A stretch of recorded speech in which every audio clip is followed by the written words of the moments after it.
I know they have this grass.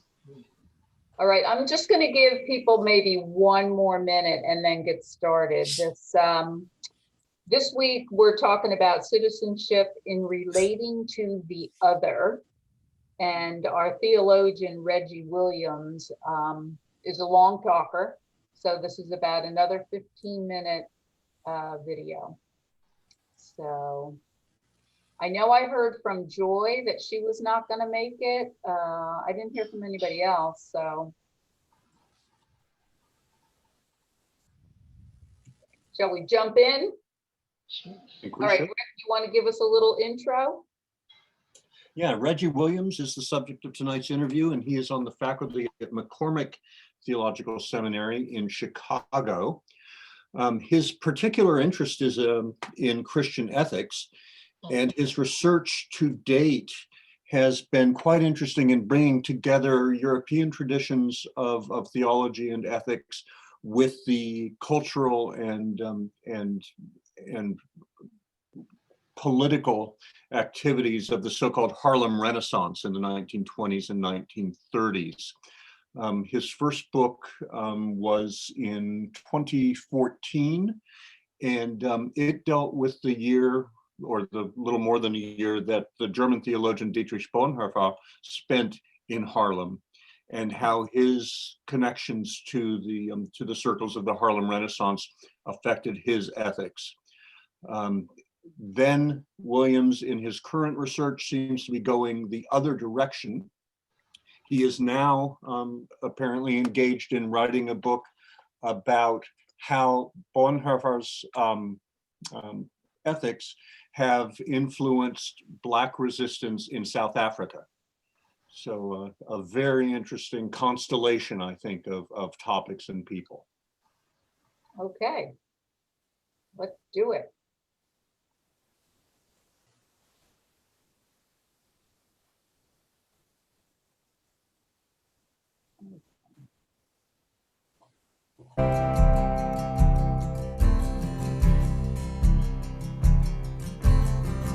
Well, officially, as a career, I'm a Christian ethicist.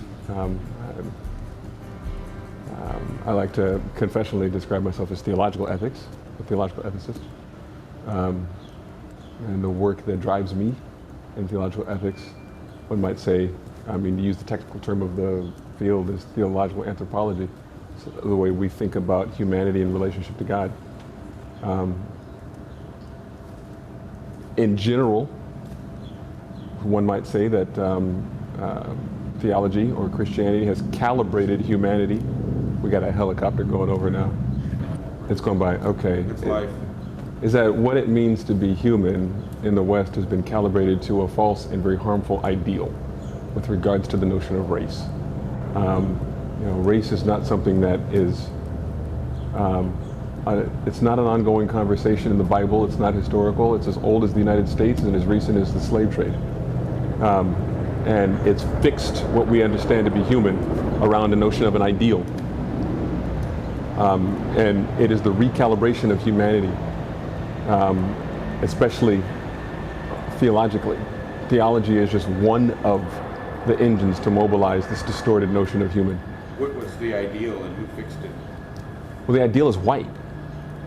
When we talk about race, we're really not talking about categories of human being. We're really talking about a central idealized human being around which all of humanity gravitates, and various manifestations we describe as diversity. But it's the category is an ideal, and that's the fixture. All of the history of race has been the effort to stabilize this central notion of white. Christ becomes an idealized human being, white. And saying Jesus is not white? Yeah, I'm saying Jesus is not white. I'm saying the notion of Jesus as white, the understanding of Jesus as white, corresponds with the history of idealized humanity that has damaged really the whole world. Practices of domination, imperialism, colonization, cruelty, the pursuit of ideal communities populated with ideal people That is the structure. That's what racism is. Systems and structures for whites only. And theologically, Christianity has been a partnering engine, or at least a mobilizing engine. Different manifestations of Christianity has been a mobilizing engine for the practice of idealized humanity, which is basically white supremacy. Why does the church partner with the dominant narrative? Some may argue that the church does not partner with the dominant narrative, that the church has been a mobilizing force of the dominant narrative.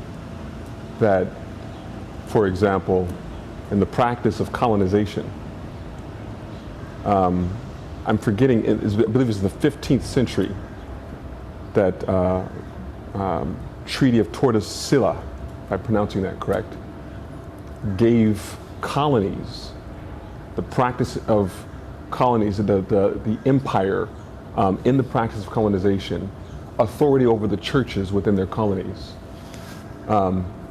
split the Western world between the East and the West, over in the West, and gave Portugal and Spain power over the colonies within their, power over the churches within their colonies. They basically split the world. The Pope gave the world in a manner not unlike, the Promised Land, which was a supersessionist practice that saw the church as the true Israel and the chosen people, the ideal people.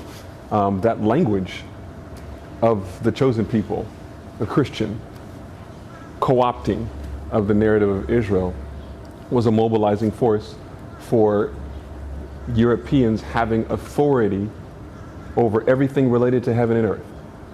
I didn't learn that in church. Yeah, related to heaven and earth, everything. And it was, again, more than just religion was at stake, however. Religion was a mobilizing force for land grabbing, for financial acquisition, especially in the way that Christianity gave logic to the buying and selling of human beings in the slave trade. So the legitimizing process of buying and selling human beings in the practice of capitalism in the West,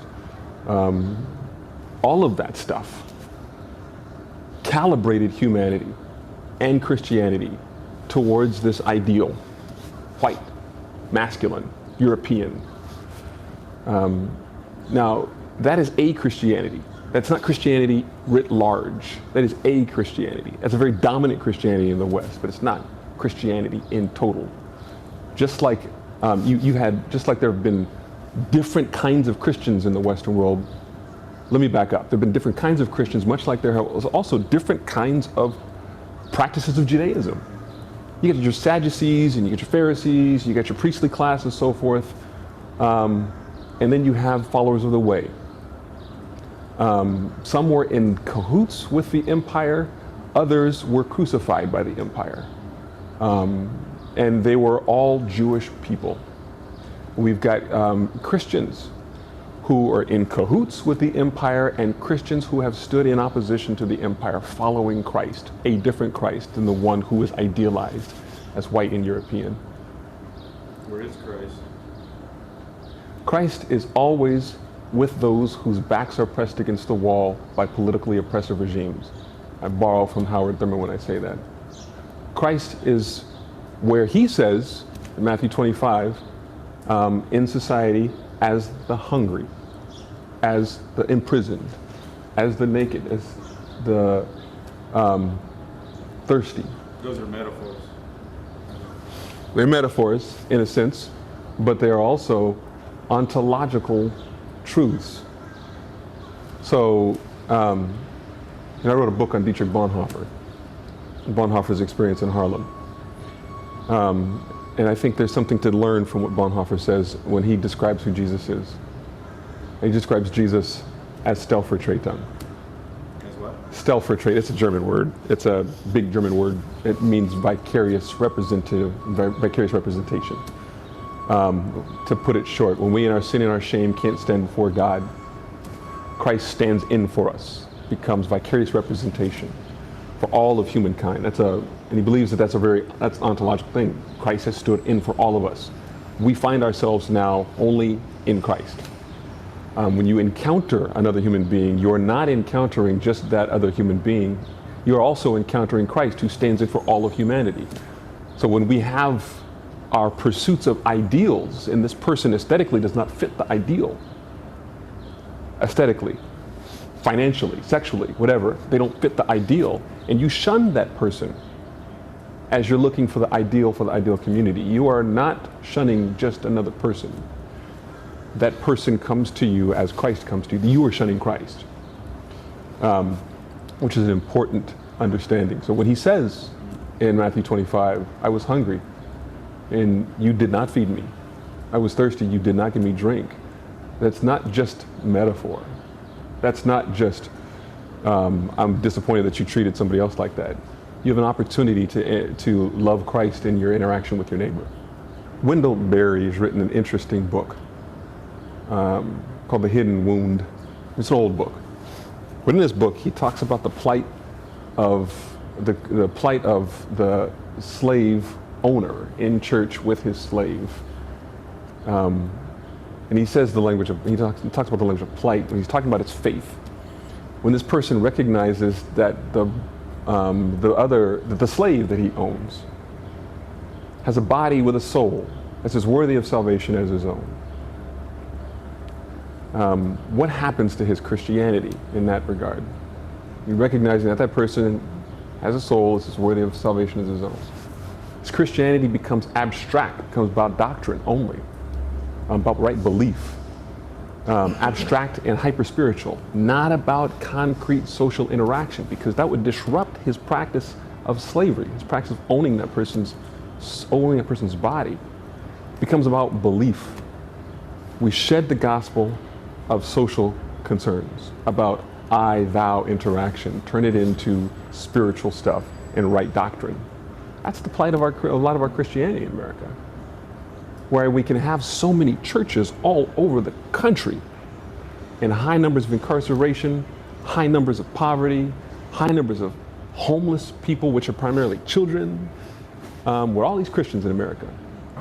Christians who understand the connection between Jesus and justice are different than Christians who do not. Christians who understand the connection between Jesus and justice are more apt to be concerned about social interaction with the neighbor, about social interaction, about systems and structures. The language of relationship, even I'll problematize that a little bit, because it can be reduced to individuals, which is a very Western and American thing. And when you have life and meaning reduced to the individual in individual social interactions, you miss the way that systems and structures have been arranged as biopolitical schemes around the ideal human being, to organize societies biopolitically around the notion of the ideal person for the ideal community. You miss that when you talk about individuals and individual relationships. It's very evangelical, which is historically very problematic. It's important to pay attention to systems and structures. How do you get to that? How do you talk about that? Well, understanding a connection between the way of Jesus and justice is very important. Jesus was not talking about righteousness in an individual sense, which is a hypermorality even. It gets the language righteousness can be understood as kind of a hypermorality. Here, again, read individual moral pursuits. But righteousness also understood, tzedakah, mishpat, biblical words that also translate into justice. And here, justice understood in a restorative sense, when in the Garden of Eden example, relationship when Adam and Eve sinned, broke the covenant. They broke relationship between God and humanity, between humankind and the rest of creation, and between each other. Justice in that regard is not retribution or them being punished and punishment fitting the crime, but the restoration of relationship between each other, between them and God, between humankind and one another, between humankind and creation. It's the restoration. And that would be a better way of understanding what the way of Jesus is restoring, setting relationships right, which you don't have when you have a notion of one ideal human, or ideal humanity, ideal human types, in community for ideal human types, and just individual relationships. You got to break down the systems and structures that continue to dominate and separate people, argue for the practices of capitalism that leave people in poverty and suffering, and so forth. What gives you hope that we can begin, that can be broken open so that through that there'd be a new creation, a new we? What gives me hope about the possibility of undoing systems and structures that abuse and oppress is that it's not my job only. And I'm not passing the buck here. I'm talking about participating with God in what God is doing in Christ in the world. And here, Christ not as a fetishized, idealized thing, an object, an idol of the worship of white supremacy, which is what a lot of Christianity is. But the Christ who is present in Palestine as a poor Jew in a colonized state, speaking thus saith the Lord in a prophetic sense to undo systems and structures. A Jesus of liberation. This is God's work in the world.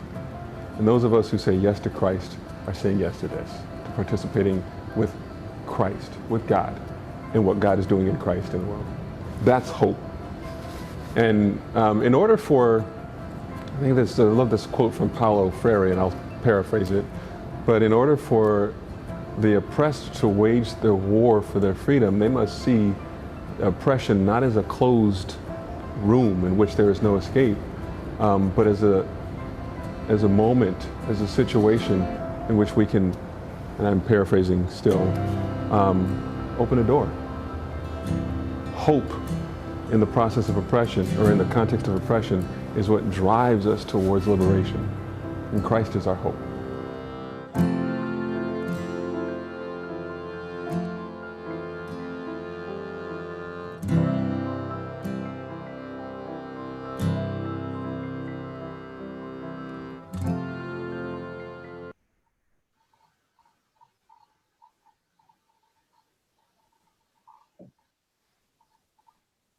Okay.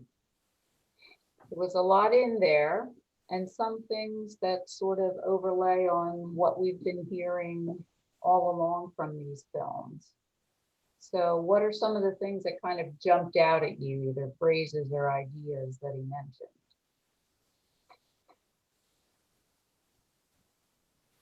I like the term, justice is a restoration of relationships that, it's people to people. I like that.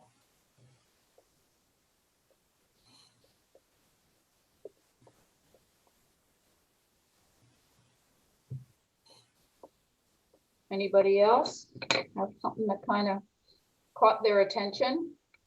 I noticed the phrase or the comment that Christians who understand about a connection between Jesus and justice are different. And that kind of stark delineation, it made me wonder if we're heading towards another reformation or schism, or if we're already partially there. I don't know. Yeah, they were really hot on talking about the schism 3 to 5 years ago. And they said that a schism happens every 500 years and it takes 150 years to complete one. So yes, we've been in one for, so they say. Anything else? I just put that German word up there that he meant. It came up kind of funny in the closed caption. Ching Fan? You know, I was thinking about what it says about the oppression. You know, it's not a restriction. yeah, it's a time for liberation. That I think, I always, when I sit down here with all of you, always feel like, I'm really a minority. And a minority experience, I think, uh, have a different kinds of things. The place where I grew up, I was never been a minority. I, I was only political minority, not human, total human situation. And here, and as Christian, there, we are already a minority in the whole population. So that we live in a minority, try to find out the meaning of that minority and not to be confined in a corner. This has been my first half a century of my life experience of that.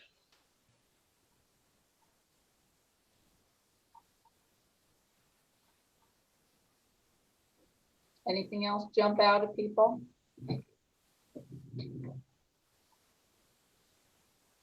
Oh, Karen, you're muted.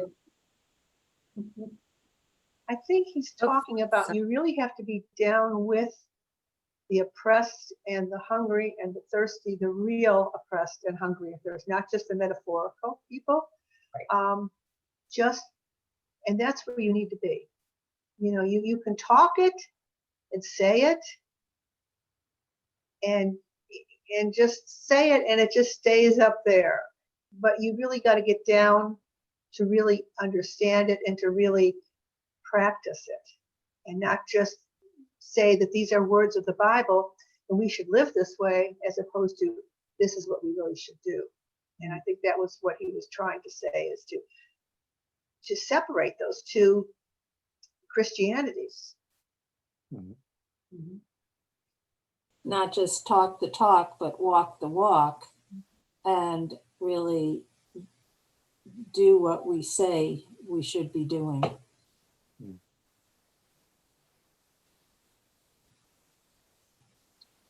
Do you have those questions, Rick? They might be good things sitting in the chat that we can speak to. It doesn't have to be in any of this order, but they have some good thinking points here.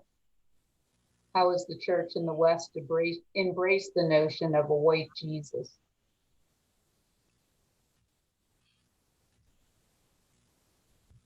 This time of year with Nativity coming up and the Epiphany, it strikes me very much. We will be seeing pictures of the Holy Family as Black, as Middle Eastern, as Native American, and it still startles me every single time. I mean, this at a very literal, very, very fundamental level, the actual graphic image that we have in the US of Jesus is of a white man with blue eyes and flowing auburn hair. You would think we'd have been a little more subtle about it, but we have not been. We have not been. I Yeah, have that iconic picture that you're talking about downstairs in my basement. And surprisingly, the kids took it from that sanitarium that was closed over there in Cedar. Oh, yeah. That used to be a big spot for the high school kids to go make trouble. And they took that plus some other odd items. And I have it, but it is that flowing hair Jesus with the side view. Mm-hmm.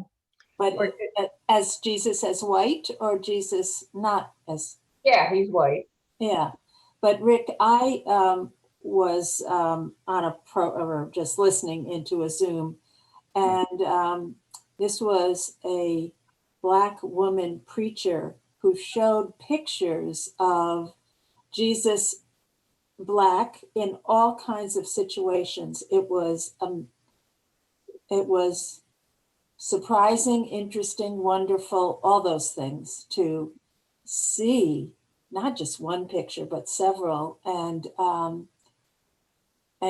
she said, "Ah, look at this."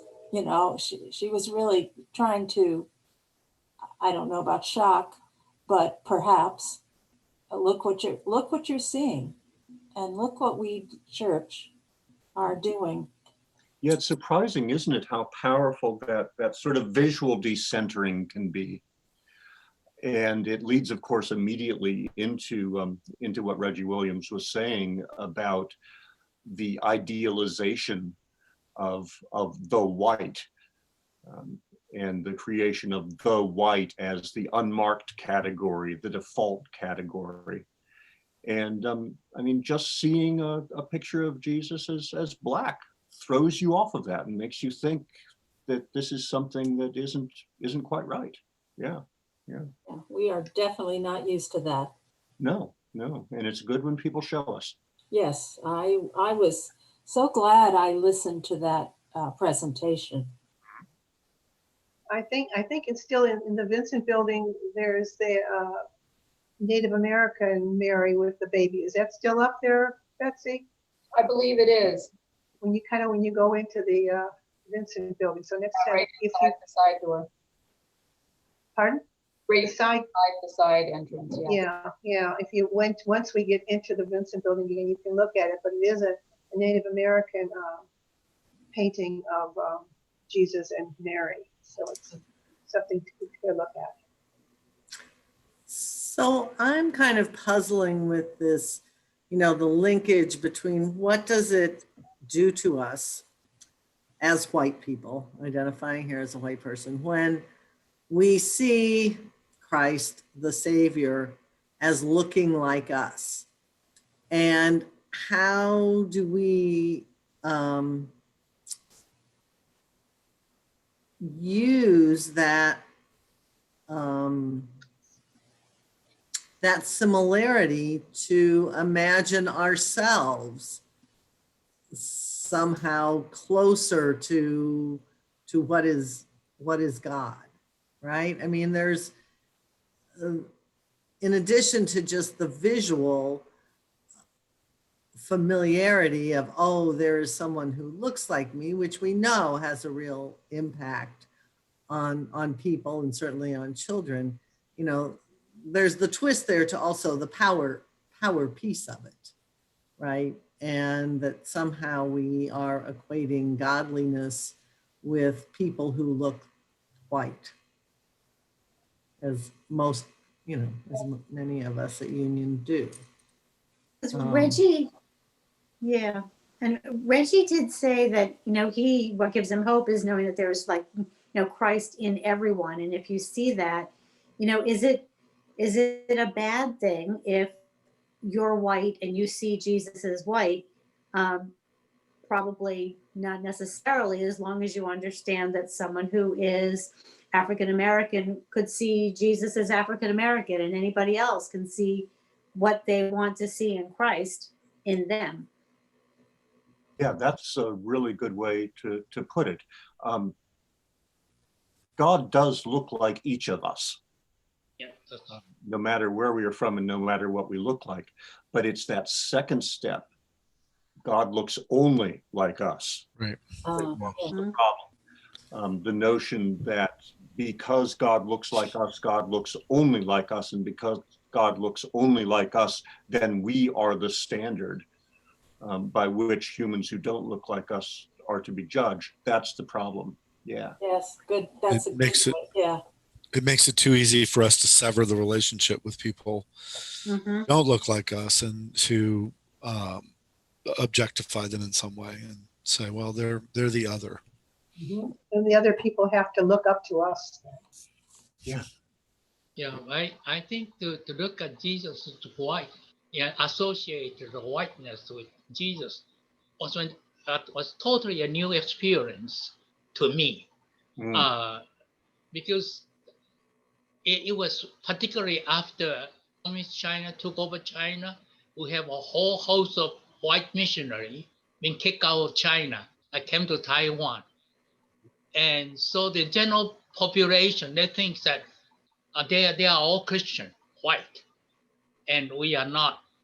That kind of experience, new experience to me. I always feel like, no association with Christ with any race. That was what I grew up with, because all the Christians, were not white at that time. It's like me, and the more when I came to this country to study as a graduate student, one of my classmates was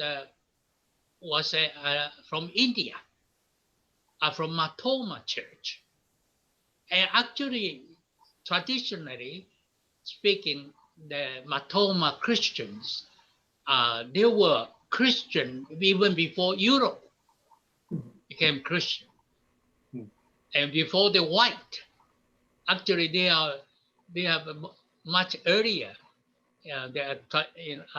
What the traditions say that they were started by Thomas, the disciple of Jesus, and he told me that when he encountered a white missionary coming from the West, they tried to convert them into white kind of Christian, rather than acknowledging that they are already Christian. That is something totally new experience for me. And now I feel far more sort of conscious of this, and true sense of incarnation is like what was said. Jesus is to different person in different way. Understand experience, and like that's what incarnation really means. That's really that inability to see the other, to see Christ in the other, to be pushing your own brand of Christianity.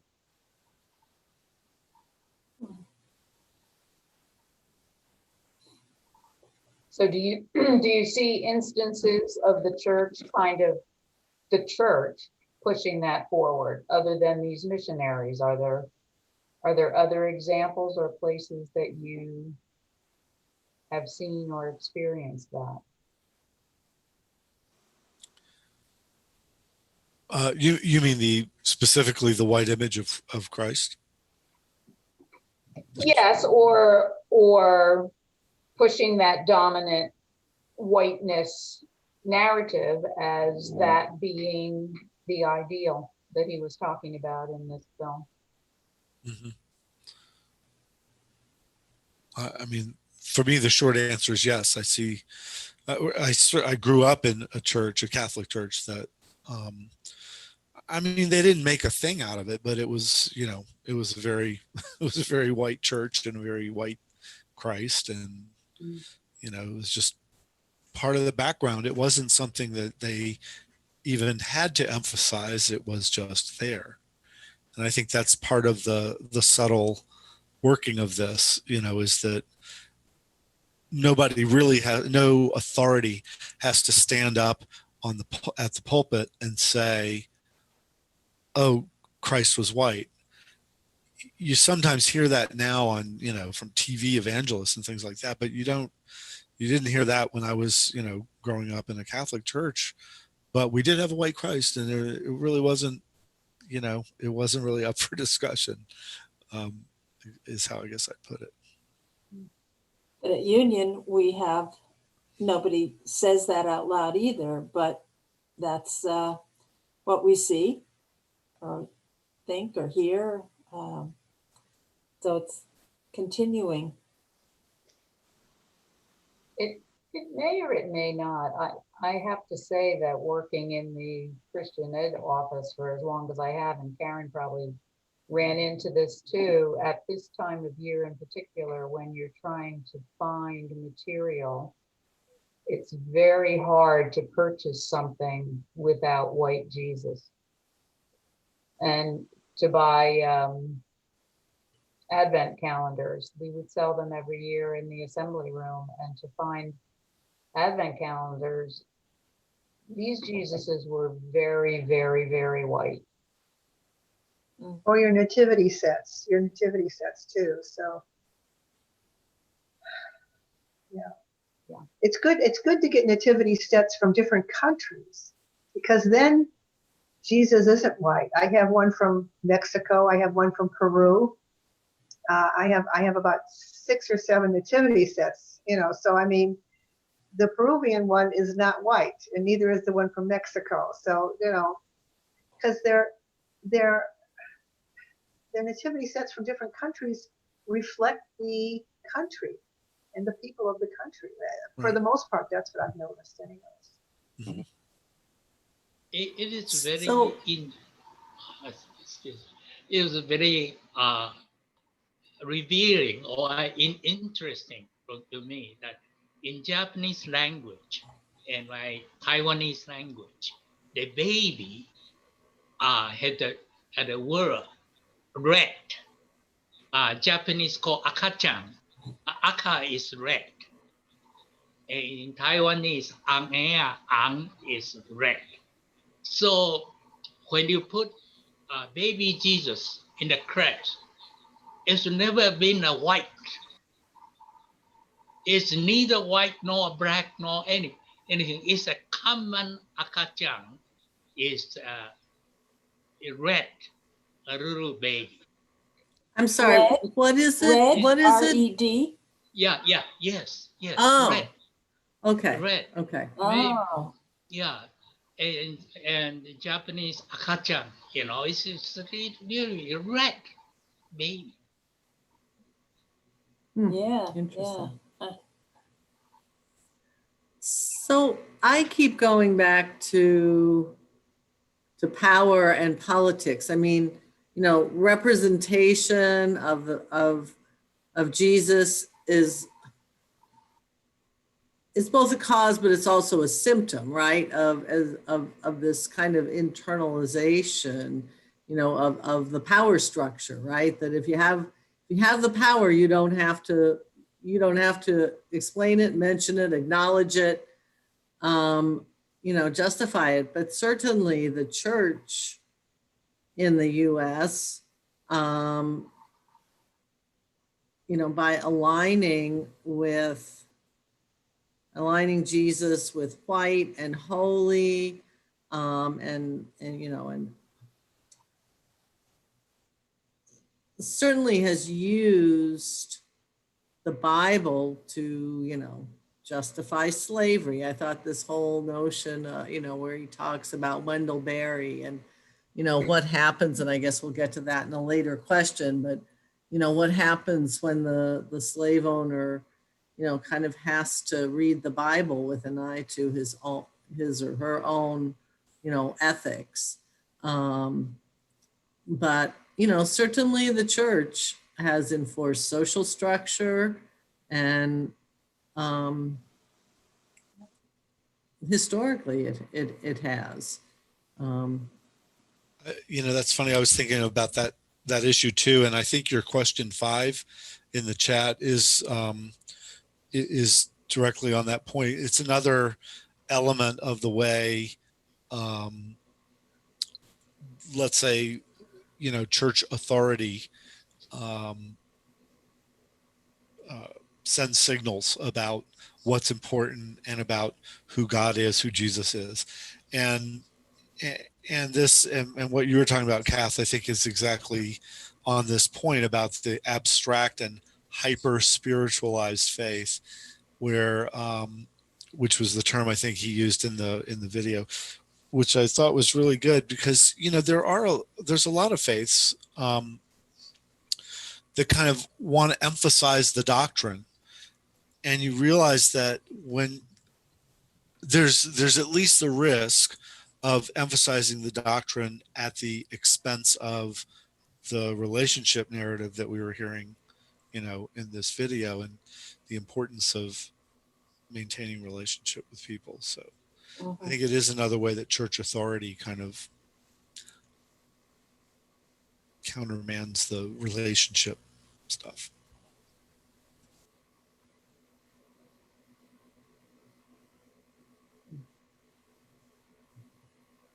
Betsy, one thing that I was thinking about in response to the question that you asked about where else we see the idealization of whiteness in the church, think about how Black churches in America are depicted and to some extent exploited in popular American culture, for want of a better phrase.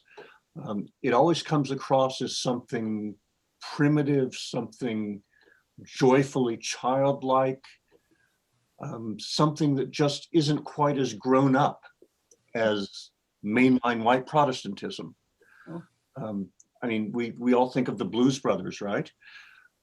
You couldn't make that movie in America about a white church, but you can make it about a Black church because they seem exotic, they seem different, they seem less. They seem like material that we can work with for whatever purposes, comedy in that case. And in that sense, it isn't just the church that embraces a white Jesus, but it's even people outside the church.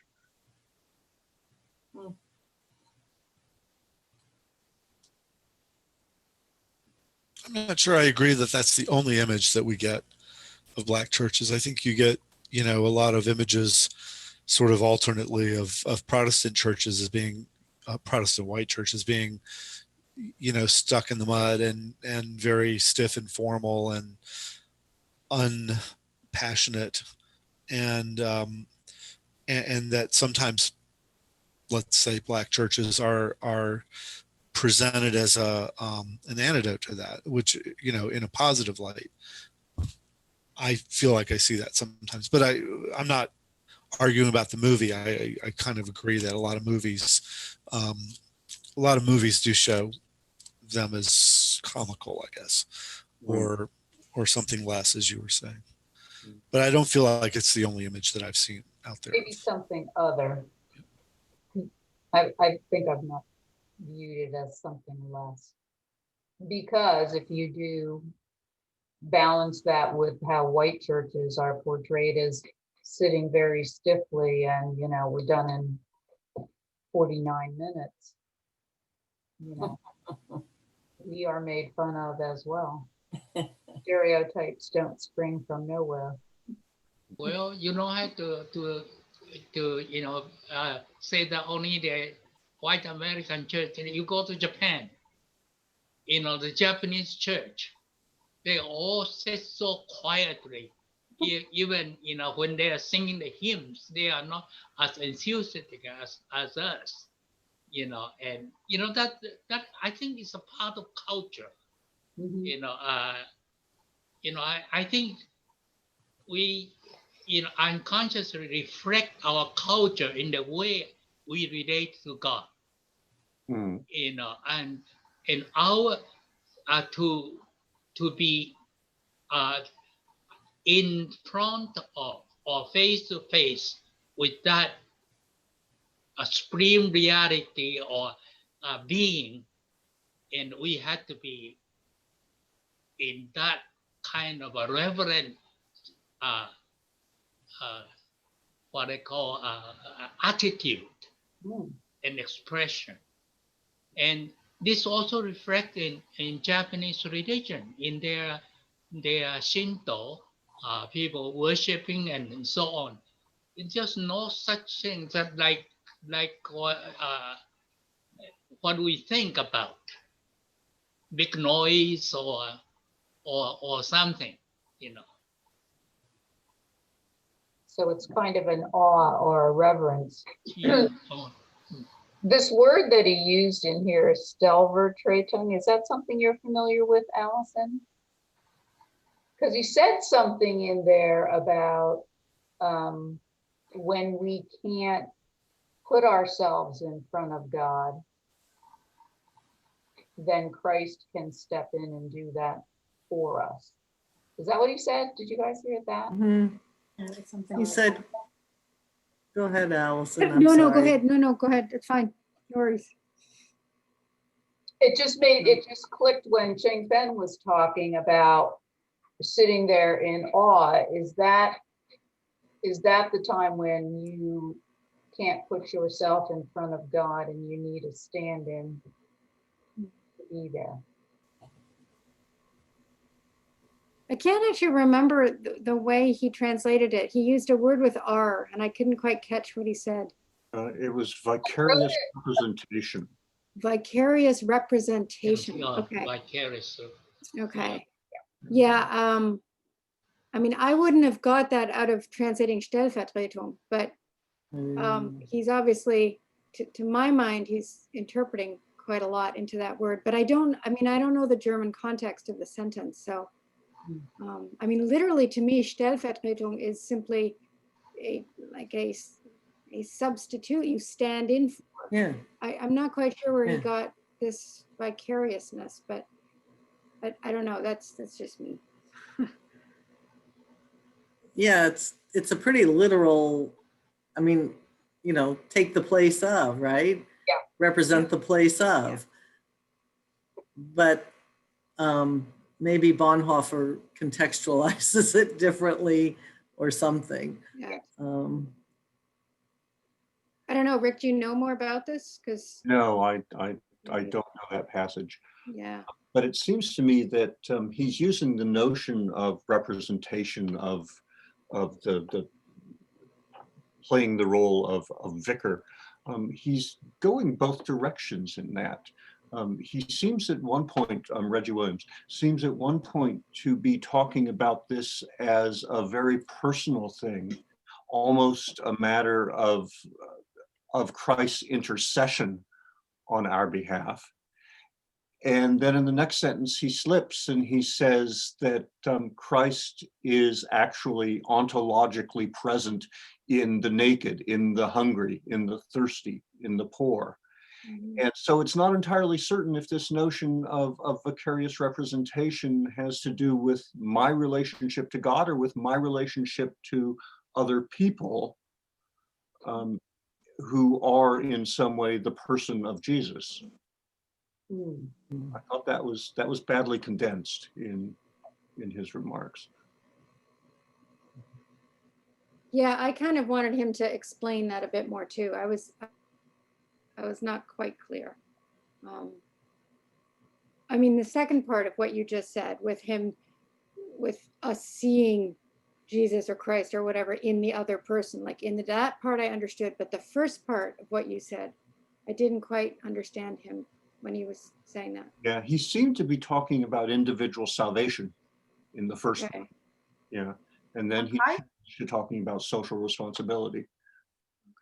I took it that God was there to help you when you had hard times, that maybe you couldn't make it through the hard times, and so his spirit was there. I don't know if that's what you're saying at all, but the Spirit of God was there. He's there for you to help you, because a lot of times we can't always do things by ourselves, and yet we call upon God to help us. I don't know if that means anything or if that's completely out of the way, but I just feel that sometimes when you do have problems, you have to put your problems to God, and he will help you through your daily problems.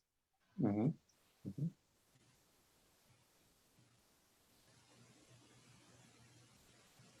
Well, I like the phrase that Christ is always with those whose backs are against the wall. Mm. Yeah, yeah. And prefers, they sort of are his favored people. I think he was saying that. Mm. So what do we think of that image, the image of the white Jesus versus this image of Jesus really rallying for, the least of these, the people who are pursued, the people who are poor and destitute? how is the image of the white Jesus that he talks about the Christian church is sort of pushing forward mesh with this? That's how I see Jesus, as being the image or the person who does those things. I guess he's white to me because that's all I've seen, but the whiteness is not the issue. It's the relationship, the doing, the helping, the encouraging, building up, whatever. That's how I see Jesus, is doing those things. And that's what our mission is too.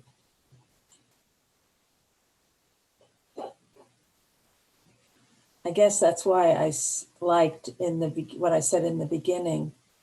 The justice is a restoration of relationships, of making those relationships important and Christ-like.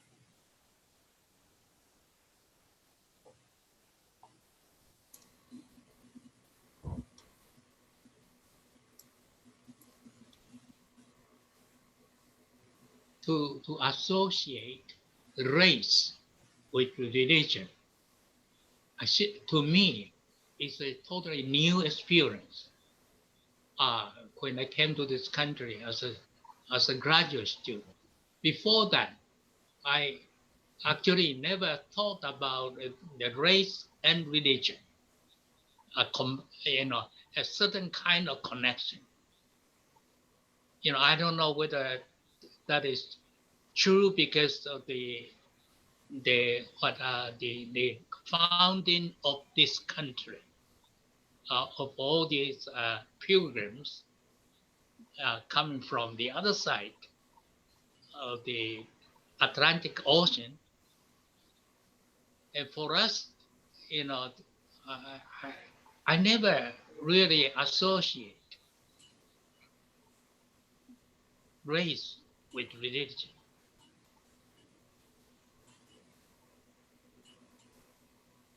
And that is one thing that I wish he had had a little bit of time to talk about, is how specifically American some of the phenomena are that he discussed, and how more generally Western, because he shifted back and forth several times between saying this is a Western attitude or behavior and this is an American attitude or behavior. Certainly, I think it's easier to understand if we think of some of these unjust thoughts and behaviors as specifically American, because we have very much in our recent past the encounter with a non-white race. I mean, it's only been 350, 400 years since we landed on this continent and discovered that there were brown people running around everywhere. And we haven't got over that. We have not figured that out. And then, of course, compounded by the fact that we brought Black people with us.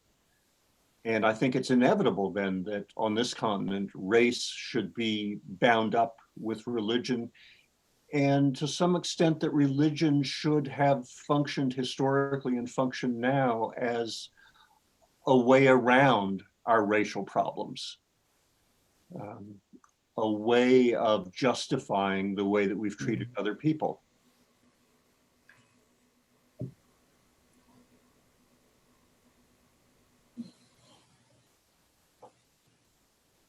Yeah, that's kind of what I was trying to say before, but I like the way you said it.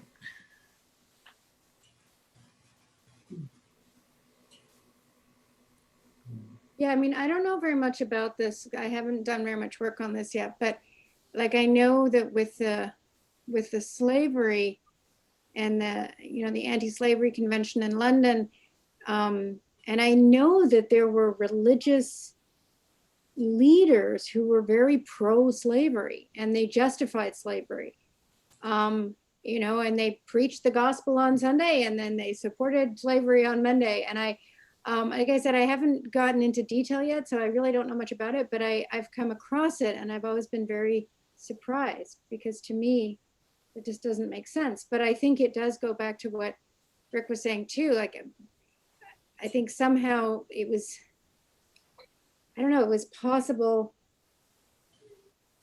to view the non-white easily as the other because your Jesus was white. And so the church was white. And as they weren't white, they just didn't count as much somehow. It's very, I mean, I've been trying to figure this out. I mean, there's Black Madonnas, right, in the Middle Ages, but you rarely see a Black Christ child. So it's like, okay, so you have a Black Madonna, but then the baby is going to be white. Like, how does that work? I mean, I've never seen that. I have seen Black Madonnas. I have never seen a Madonna with a white Christ child or a Black Christ child for that matter. The Black Christ child. Yes, that's what I mean. Like a Black Madonna, she's never holding her baby. Oh. And if she, because I presume, because there's no Black Christ child depicted. So would you have a Black Madonna with a white Christ child? No, presumably not. It's just really odd. Like I'm just like, the more I've been looking for this, I'm like, okay, where the Black Madonna I can find, but where's the Christ child then? I just probably haven't. Interesting that you point that out in this curriculum that we're using, the Those Who Dream curriculum. They have a lot of beautiful artwork in there, and they do have a Madonna, and she's not holding an actual baby. You just have, you know, that icon, that glowing icon, but there's no child there. But we have a Black baby Jesus in our creche every year. And is the Madonna Black then? The mother Virgin Black as well? We don't have a mother. It's whatever kid will get up there and play Mary. Sometimes it's a boy. Oh, wait a minute. What, Betsy, what are you talking I'm about? talking about the children's pageant that we do every year Oh, okay. at church, and there's been a Black Jesus in the manger every year since I've been there. So I feel like there might be, I don't know how fruitful this is, but I feel like there's a distinction between, I don't feel like I was taught that religion and race were wrapped up somehow. And I don't feel like it was a part of my religious upbringing that they were attempting to justify slavery or anything. That feels, I don't know what other religions might have been doing at the time of my childhood, but that was certainly not part of my religious upbringing as a kid.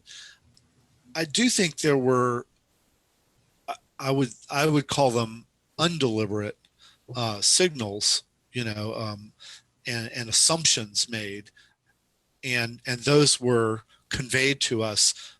Although I didn't, even looking back, I don't think there was anything malicious about it. I think it was more ignorance. But you know, whatever got me to thinking about race and religion was really more discussions that came up in the broader community about, you know, like, you know, it turns out Jesus was most likely, you know, Black or brown, and you know, and that gets a lot of people's attention and started conversations. And some of those conversations may have happened when I was pretty young, but that all feels a little more recent to me. And I'm not sure where I'm going with this, but well, I'm slightly pushing back at the idea that it was racialized on purpose anyway. I mean, it was there, but. Well, it was there, but I think it was racialized in the sense, okay, I mean, you know, we're talking slavery here, but let's go much more recent, Jim Crow laws. And where was the white church? And I'm not even going to say the white Southern church. I would say, where was the white church that countenanced and enforced Jim Crow laws and lynchings? And most of the people, you know, conducting those lynchings were members of churches, of Christian Absolutely. Churches. Yeah. So I think in that sense, it is, you know, it is tied up. You know, and I'm not saying there were no bad people in my churches growing no, up. No, I'm not saying. But I'm pretty sure they weren't. You know, that wasn't. You know, the that wasn't the message that was being conveyed in the churches that in the church that I grew up in. But I think, and I would consider, I mean, I think most churches, white churches, most white churches were absent, or at least, shall we say, very slow to address racial injustices. It's just, look, now, it's only now that churches are looking at that. Sure. It's Or this look at the Ku year. Klux Klan with their crosses and everything like that. That was, Yeah. that was in the That's pretty South, that was powerful kind of- imagery. Yeah, that was Yes, like, right. okay, that was an okay thing. You Yeah. know, it was just a normal, kind of a normal thing that happened every couple of nights. It happened, and there's your cross burning and all that. So, you know. And I would Good. also, I'm not going to go, I'm going to go into the Jewish, I'm going to jump to Jewish now, but, and I know that there were people in Germany that were Christian or whatever you want to say, but look what happened during the Holocaust and how many people spoke up against that.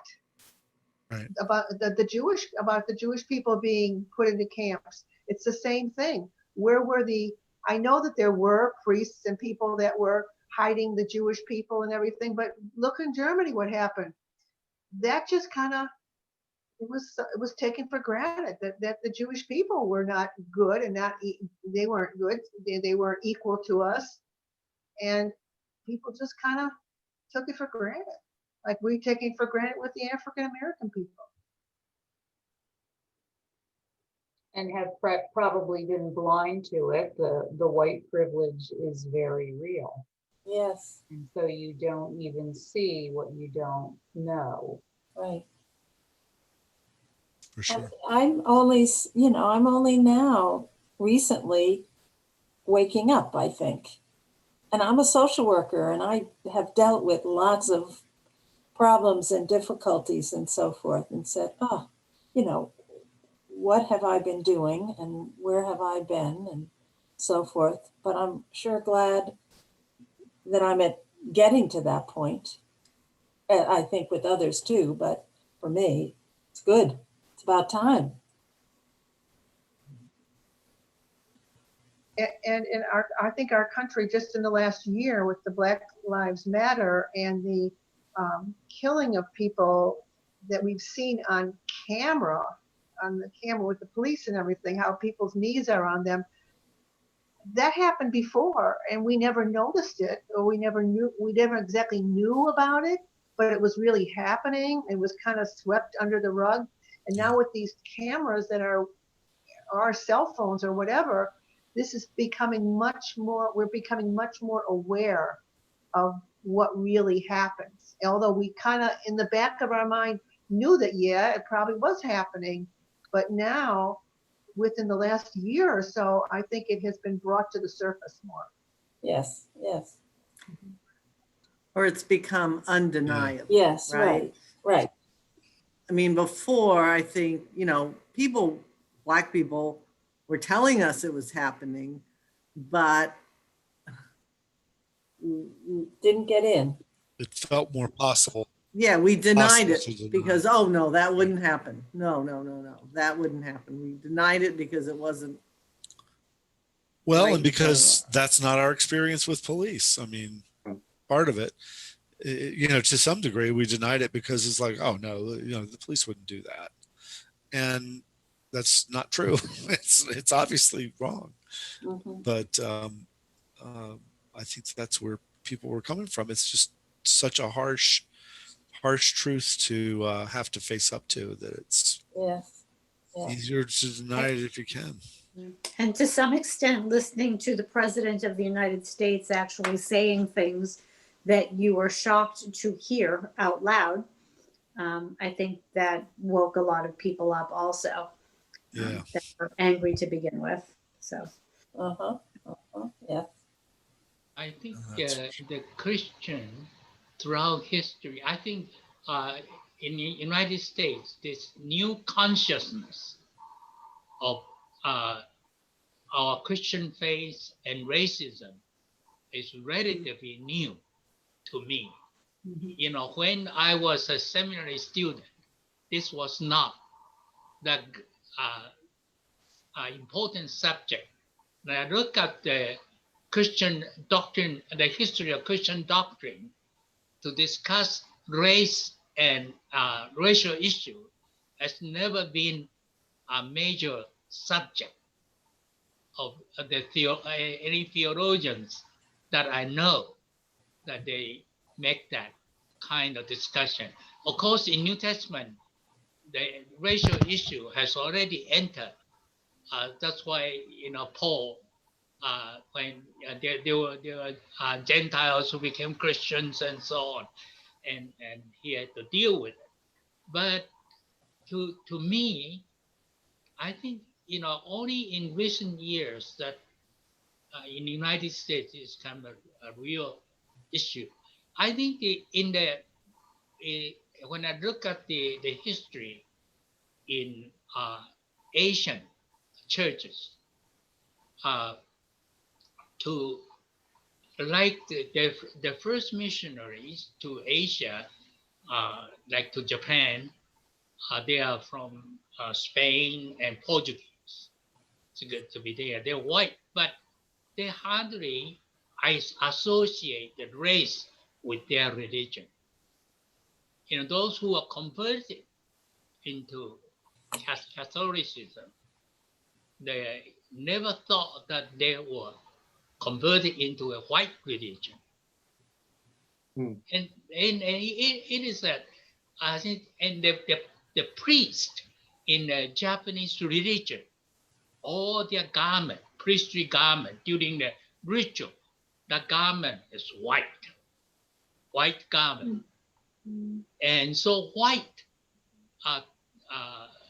is worn by that. In Chinese side, the white is associated with death. With death? Yes. Ah. And rather than with, like, you know, with only recently that the bridal gowns are in white. In old days when I was growing up, they're all red. Ah. Yeah, red signify happiness. And here, so to associate white with privilege, it's only when you are in Japanese Shinto shrine for the ritual, you could see that the priest wearing white, but to them, that white gowns represent cleanliness. You know, they have to wash their hands Purity. and do purity. You know, so everybody understand that, because you have to wash your mouth, wash your hands before you go to the ritual.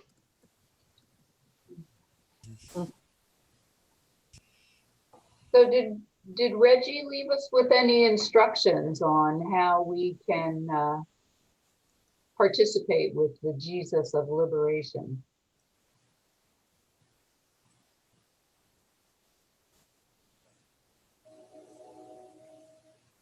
Amy, I think you spoke to this idea of finding hope in the context of oppression, when you said that we needed to really get down there with the people who are really suffering. Yes.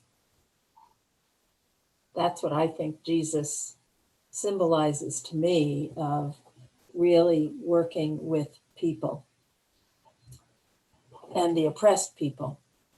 And as he said, people who have their backs against the wall and don't have much to work with. Well, and I think he also was talking about that, and also justice with respect to systems. Yes. Right? Not just individual relationships, but looking at the political systems and the power structures. I think he also called us and reminded us to to recognize Jesus in other people, in all other people. And I think that's a difficult call to follow, but it's a really important one. And, Yeah. to me, it wasn't hard to any of us, I'm sure. It's not a new idea to us, but it is a useful reminder Yeah. and a necessary one. So. And so tomorrow night, there's going to be a Zoom meeting, Betsy, and I don't know what's the title or the focus tomorrow night. Is it tomorrow night that? Thursday. Oh, it's Thursday night. Okay. With the Jewish people? With the Yeah. synagogue? And Peace Island. In Peace Island. Peace Island, And so I assume it's talking about that kind of thing. yeah, so that could be very interesting, and you can they'll break the people up into different rooms so that you can actually have conversation. It's very much like we used to do it when we could do it in person. Yes. Only it'll be without food. They always would. Yeah, sadly. Yeah, because I think just communicating with others is always important. Mhm. Yeah, when you really get to know someone, you know, there's that connection, that relationship, and that ability to know we are so much more alike than different, whatever the religion and the skin color, whatever. We are so much more alike with hopes and dreams and things we want for ourselves and our families. But we don't know that sometimes. And as a downer, though, they've said, when you're working with people in an office or in your workplace, you do get to know other people and understand that they are just like us. But they say the Zoom thing now, you're not with those people anymore. I've heard of some people who have new jobs and they've never met the people face to face that they're working with. They're not in the next desk working with and talking and conversing with them. They're just on Zoom, so that you don't have that one-to-one relationship that you would if you were all in the same office or in the same school or whatever. And they say that Zoom is separating us again. Mm-hmm. Because when you're in a Zoom gathering, you're always speaking to a topic or meeting agenda items, and you're not catching up on what happened over the weekend. Yeah, Right. You don't have that same relationship with people. Yeah, I mean, Rick and I just had this conversation today with Avril. She started a new school this September, and so she doesn't know anybody.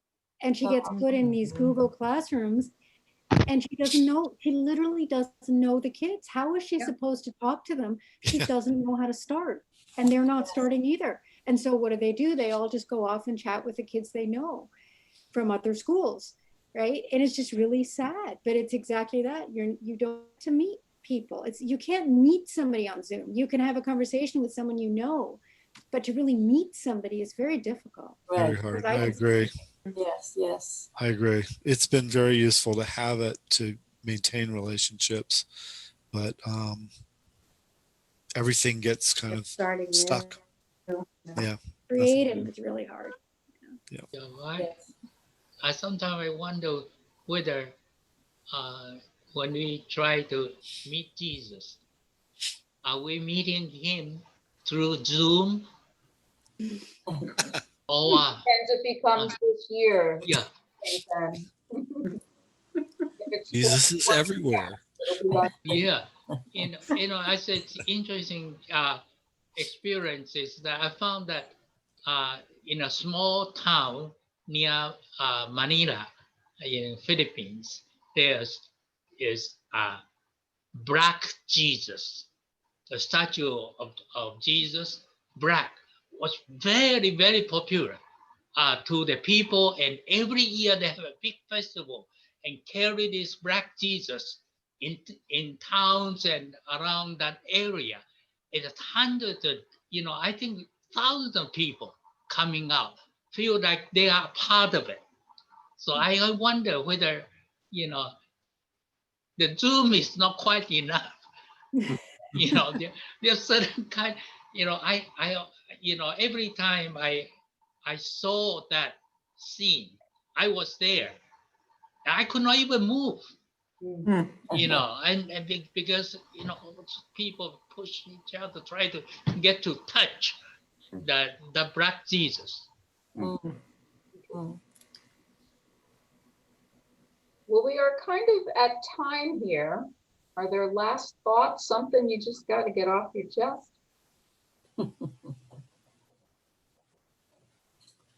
Okay, well, next week is actually our last gathering.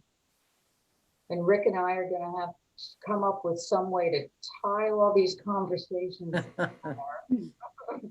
Oh, good luck. Good luck coming up with it. Sometimes it's good just to have the conversation. Right. Expand our thinking. Is there a quiz on this? Is there a test? Is this on the exam? Do we have to rewatch those clips from week one? And not only that, you have to watch this 1 hour recorded gathering of us discussing it. You have to remember who made the content. I have to say, Allison, what is your background? Oh, it's a, there's an artist out west, Chuli. He's a glass blower. Yes, And yes, yes. it's the glass blowing museum. My brother and I were there last year. So it's one of the halls, and they just have this basically this room full of different glass It's cool. designs. So that's what it is. Yeah. There's So also a Julie. Is it a poster? No, it's just a photograph that I took when I was Okay, there. photograph. Yeah, it's just a virtual background. Yeah. I love it. There's also a Julie Museum in St. Petersburg, Florida. Oh, That's- really? I didn't know that. Yeah, it's really good. Yeah, this one is it's partly outside and partly inside, so it's kind of cool. You go out into the garden and they have amazing plants, and then they've got like glass sculptures in the middle. Yeah. But then Where was that? Where was it? It's in Seattle. Yes, Oh. Seattle, Washington. Yeah, that's Cool. They had a Kaluli exhibit at the Botanical Gardens Right. in Brooklyn, I guess Mhm. last year or the year before. Yeah. I think it was there last year, and then a couple months later, I happened to be at the Biltmore in Asheville, and they were just setting up the same exhibit. And it was at the Bronx Botanical Garden also. Yes. Oh, lovely. Beautiful. Yeah, Very it's nice. Fun. Okay, guys, I'm going to sign us out. Thank you so much for Thank Thank you. you, Betsy. Thank you. Hey, everybody. Bye. Bye-bye. Bye. Bye. See you. Bye.